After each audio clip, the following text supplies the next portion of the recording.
오늘 우리가 함께 나눌 하나님의 말씀은 갈라디아서 2장 6절부터 10절입니다. 함께 읽겠습니다.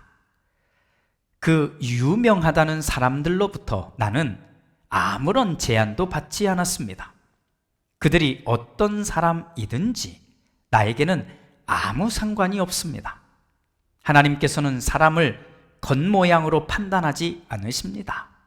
그 유명한 사람들은 나에게 아무런 제안을 하지 않았습니다.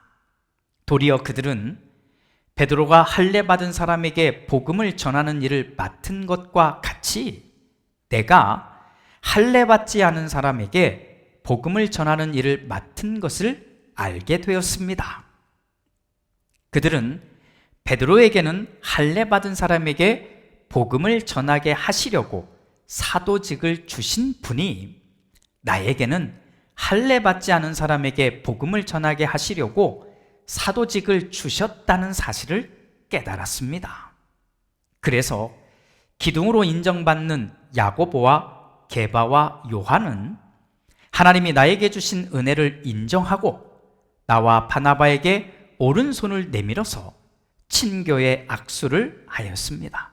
그렇게 하여 우리는 이방 사람에게로 가고 그들은 할례받은 사람에게로 가기로 하였습니다. 다만 그들이 우리에게 바란 것은 가난한 사람을 기억해 달라고 한 것인데 그것은 바로 내가 마음을 다하여 해오던 일이었습니다. 아멘.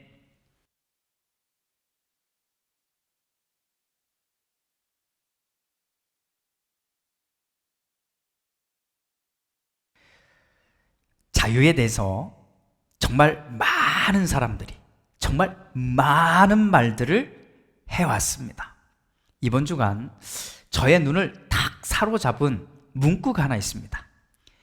자유는 에너지다. 자유는 에너지다. 자유는 계속 움직인다는 말이지요. 그런데 이 글을 쓰신 분이 참 멋있는 글을 쭉 쓰다가 갑자기 뜬금맞게 이런 이야기를 써놨습니다. 이겁니다. 촌놈들은 자유가 없다. 생산성이 낮은 지역은 자유를 줘도 교회에 결박된다. 놀아라 해도 어디 안 가고 교회에 모여있다. 스스로를 감옥에 가둔다. 읽다가 좀 짜증이 좀 났습니다. 지금 교회를 다니는 우리들을 향해서 이 촌놈이라고 비아냥거리는 건가? 지금 우리가 살고 있는 이 동네를 못 사는 동네라고 이렇게 폄하하는 것인가? 놀라고 하는데 어떻게 놀지 정말 몰라서 멍청하게 교회만 가고 있고 교회에서 모인다는 말인가? 이런 마음이 드니까 이거를 읽다가 그냥 짜증이 확 올라왔습니다. 그런데 마지막 이 한 문장이 이 부글부글 거리는 마음을 일단 멈추게 만들었습니다. 스스로 감옥에 가둔다. 스스로 감옥에 가둔다. 사실 우리가 자유라고 하는 말을 떠올리면 우리는 가장 먼저 생각나는 게 이런 거잖아요. 어떤 것으로부터 벗어나는 것, 어떤 곳으로부터 떠나는 것, 또 어떤 일에서 놓여지는 것을 우리는 보통 자유 이런 느낌을 갖게 만듭니다. 그래서 우리는 여행을 떠납니다. 자, 이 동네에서 벗어나서 새로운 곳에 가서 새로운 하늘도 보고 새로운 공기도 느끼는 것, 우리는 그럴 때 이 자유라고 하는 것을 좀 느끼지 않습니까?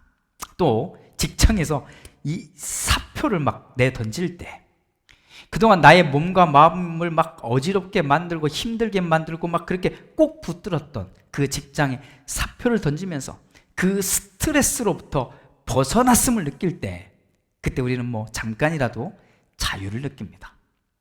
물론 자유에는 책임이 따릅니다. 지단이라고 하는 사람 이름입니다. 지단이라고 하는 프랑스의 세계적인 축구 선수가 있었습니다. 뭐 엄청난 선수예요. 엄청난 선수. 이 선수가 2008년 독일 월드컵 결승전에서 뜁니다. 지단에게는 마지막 월드컵이었습니다. 자, 그런데 결승전 첫 골도 이지단이라고 하는 선수가 넣었습니다. 하지만 정규 시간이 끝날 때는 1대1이 딱 돼서 연장전으로 넘어갑니다. 연장전. 자, 연장전에서 이지단이라는 선수가 두 번의 헤딩을 합니다. 두 번의 헤딩을 하게 되는데, 첫 번째 헤딩은 연장 전반에 멋진 헤딩이었습니다. 그런데 이 헤딩 슛을 상대편 골키퍼가 또 멋지게 막아냅니다. 만약에 이 골이 들어갔으면 역대 월드컵 결승전에서 가장 많은 골을 넣은 선수가 될 뻔했던 겁니다. 참 안타깝죠. 정말 이 엄청난 이 기회를 뒤로 하고 연장 후반이 됐는데, 연장 후반에 이 지단이라는 선수가 또 역사적인 헤딩을 하게 됩니다. 이번에 그가 한 헤딩은 상대편 선수 이 가슴에다가 헤딩을 해버립니다. 곧장 퇴장을 당합니다. 그렇게 경기는 그냥 마무리되고 승부차기 끝에 이 프랑스 팀, 지단이 있는 프랑스 팀이 패합니다. 헤딩을 어디로 할지는 선수 마음입니다. 그런데 이 선수 마음이지만 이 책임이 있는 거예요. 이 자유에는 책임이 따른 거예요.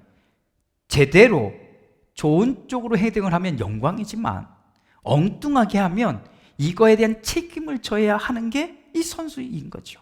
물론 그만한 이유가 따로 있었을 겁니다. 그래서 저는 오늘 이런 표현을 우리가 함께 사용하고 나눴으면 좋겠습니다. 자유에는 방향이 있다. 방향이 있다. 내 입을 가지고 내가 하고 싶은 말, 그걸 마음껏 할 자유가 있습니다. 여러분에게 사실 그 자유가 있는 겁니다. 이것은 언론이나 미디어 여기에만 있는 것이 아니라 지금 여기에 있는 우리 모든 사람들에게, 여러분 모두에게 다 주어진 자유입니다. 내 몸을 가지고 내가 하고 싶은 대로 행동할 자유가 있습니다. 내 돈을 가지고 내가 하고 싶은 대로 쓸 자유가 있는 겁니다. 누구도 이래라 저래라 할 수 없습니다. 이래야 된다 저래야 된다 말을 해도 사실 들을 필요가 없는 겁니다. 신경 쓸 필요가 없지요. 그것은 여러분의 자유이기 때문입니다. 물론 어차피 그렇게 말해봤자 우리 잘 안 듣잖아요. 자, 그런데 우리가 사람답게 살려고 할 때는 한 걸음 더 나가서 하나님을 믿는 사람으로서 살려고 할 때는, 그때는 우리가 한 가지는 우리가 깊이 생각해 봐야 합니다. 나의 자유의 방향입니다. 나의 자유의 방향. 혼자 살겠다고 하면 사실은 그 방향도 문제가 될 게 하나도 없습니다. 하지만 우리는 누군가로부터 온 세상을 살고 있는 것이고, 또 우리는 함께 살아가고 있는 것이고, 또 우리는 누군가에게 이 세상을 넘겨주어야 하기 때문에 이것만큼은 우리가 깊이 생각하고 고민하자는 겁니다. 나의 자유는 어떤 방향으로 가고 있는가 하는 겁니다. 지난주에 우리는 종교개혁자 장 깔뱅의 이야기를 함께 나누면서 그리스도인의 자유에 대해서 생각해 봤습니다. 우리가 구원의 은혜를 경험한 우리라면, 이미 경험한 우리라면, 우리는 그 어떤 율법도, 그 어떤 규칙도 우리가 얽매일 필요가 전혀 없을 때, 그때에야 이것이 그리스도인의 자유라고 할 수 있다는 걸 나누었습니다. 또 그리스도인의 자유는 자율적으로, 기쁨으로 기꺼이 순종하는 것이라고 나눴습니다. 우리가 진짜 교회에서 드리는 우리의 진짜 모습을 보라는 겁니다. 겉으로 그럴듯하게 보여지는 그런 모습 말고 진짜 자유롭게, 기쁘게, 즐겁게, 기쁨으로 예배하고 찬양하고 그러고 섬기고 있느냐 하는 것입니다. 만약에 그렇다면 우리는 불평할 일이 하나도 없어요. 내가 진심으로 하고 있는 거니까, 내가 기쁨으로 하고 있는 거니까 아무것도 필요 없는 거잖아요. 마지막 하나 더 다뤘죠. 구원과 상관없는 것, 이 중립적인 것들인데, 이런 것들이라면 그런 모든 산에서 완전히 자유로워지는 것, 이것이 우리 그리스도인의 자유라는 겁니다. 뭘 입을지, 뭘 먹을지, 무슨 차를 탈지, 어떤 집에서 살지, 이건 마음껏 자유하라는 겁니다. 이것이 깔뱅이 진정한 그리스도인의 자유라고 하는 말을 꺼내면서 우리에게 전해주었던 이야기들이었습니다.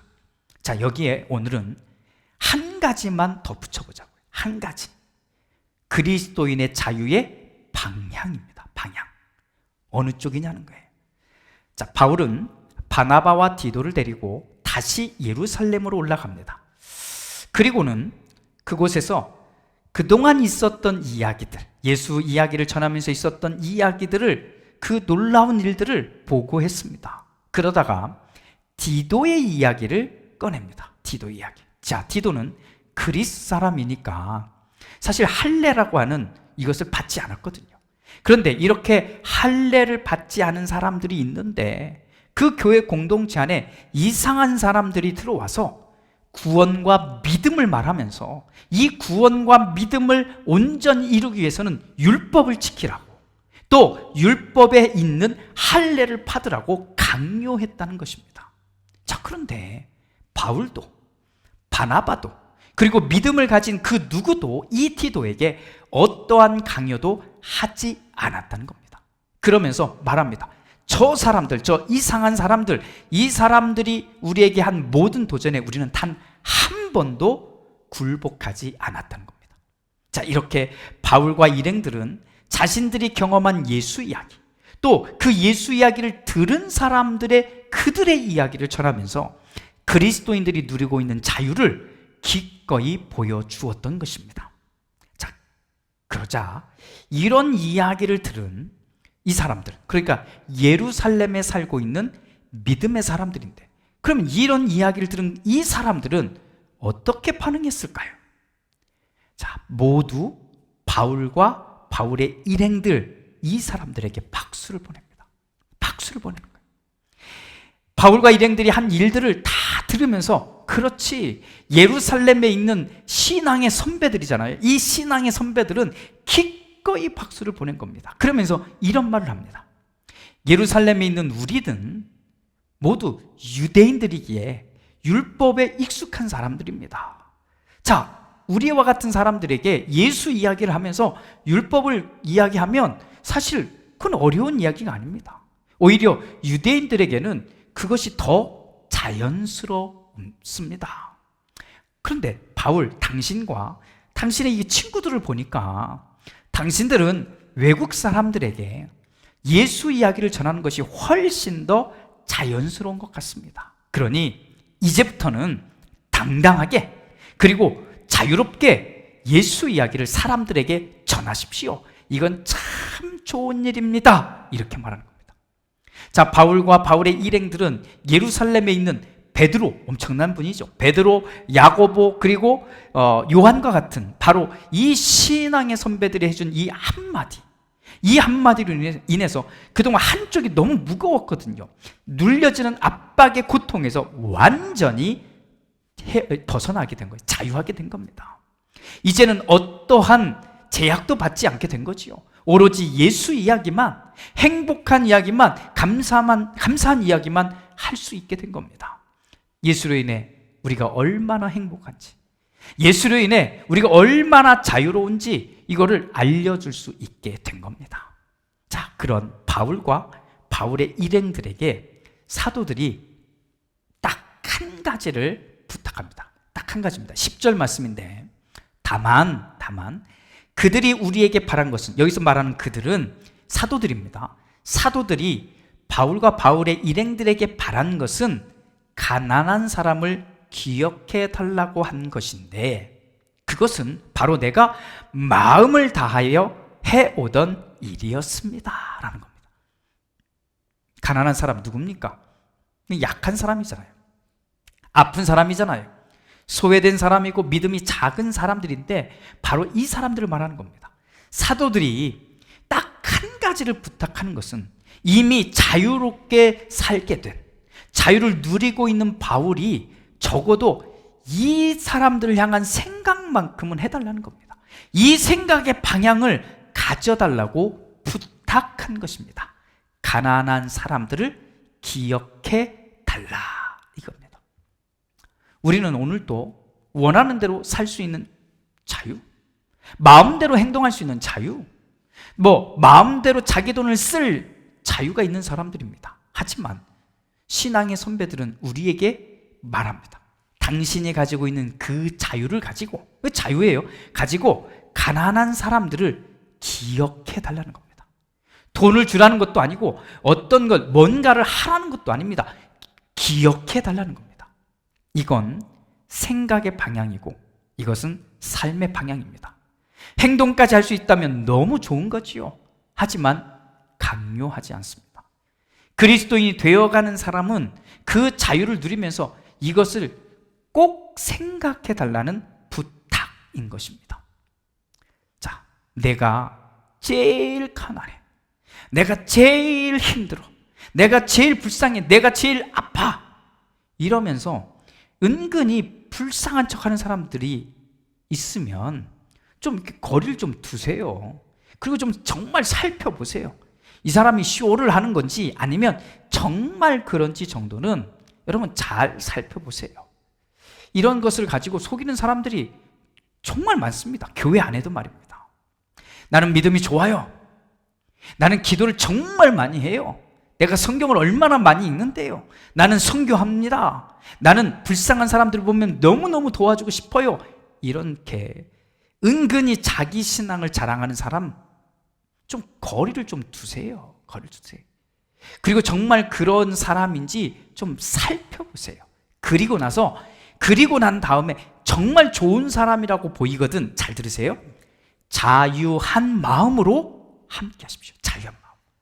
자유하라고 했더니 자기 스스로 자신을 또 다른 감옥에 가두지 마십시오. 바울은 이미 자기가 그리스도인이 되어 자유를 누리고 살고 있는 사람입니다.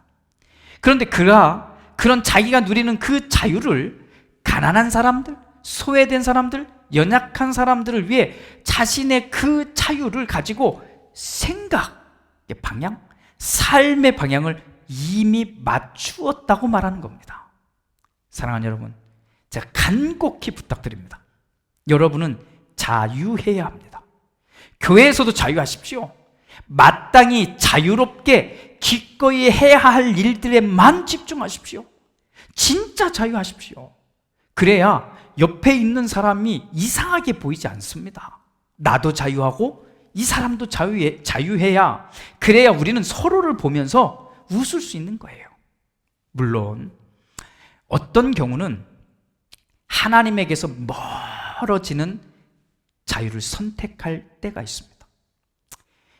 내가 멀어지는 걸 선택한 것을 알게 되거든 스스로 빨리 하나님에게로 돌아올 선택을 하십시오.